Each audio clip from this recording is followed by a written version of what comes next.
Shasta County Sheriff's deputies arrested a man on post-release community supervision after they say they found him with a gun. Deputies were called to Forwards Mill Road in Manton yesterday morning after a man was seen staggering up a driveway bleeding from his hand. They found Kuska sitting in the bed of a rancher's truck. Deputies say the rancher told them Kuska was acting odd, so he disarmed him.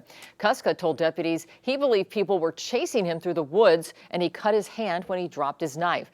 He was on post-community supervision and had extensive criminal history.